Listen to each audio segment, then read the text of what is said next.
year, come late August or September, the island of the Lido in the Venetian lagoon plays host to cinema's most avid disciples.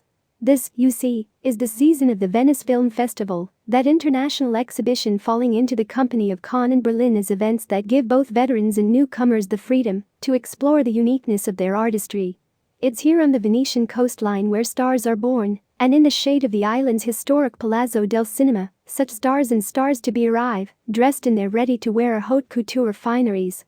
This year marks the Venice Film Festival's 78th iteration, running from September 1 to 11.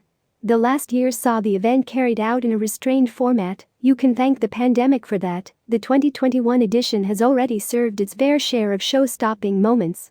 The premiere of Pablo Larraín's Spencer, Whitsy's Kristen Stewart play Princess Diana, saw Stewart stepping out in a mint green, black ribbon Chanel silk ensemble, while Zendaya drew all eyes on the scene in wet look custom balmain, painstakingly molded to her body, and a striking, emerald-set Bulgari necklace for the premiere of Denis Villeneuve's sci-fi epic Dune, which she stars in alongside Timothée Chalamet. Dakota Johnson, meanwhile, wore sheer chainmail Gucci, with Alessandro Michele on her arm, as she celebrated the premiere of her latest film, The Lost Daughter.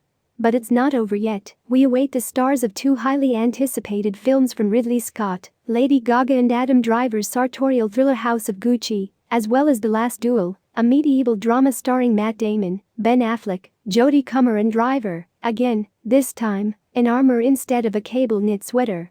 Scott himself is set to receive the festival's inaugural Cartier Glory to the Filmmaker Award. Other projects set to debut also have us eagerly awaiting their stars' red carpet outfits. The Valentino and Louis Vuitton muses will join Dior darling Anya Taylor-Joy, who will be casting her own performance in Edgar Wright's slick psychological horror piece Last Night in Soho. You can look forward also to appearances from the festival's 7-person jury, including Cynthia Erivo, Sarah Gadon, Alexander Nanau, and the fabulous Bong Joon-ho, who succeeds Cate Blanchett as this year's jury president.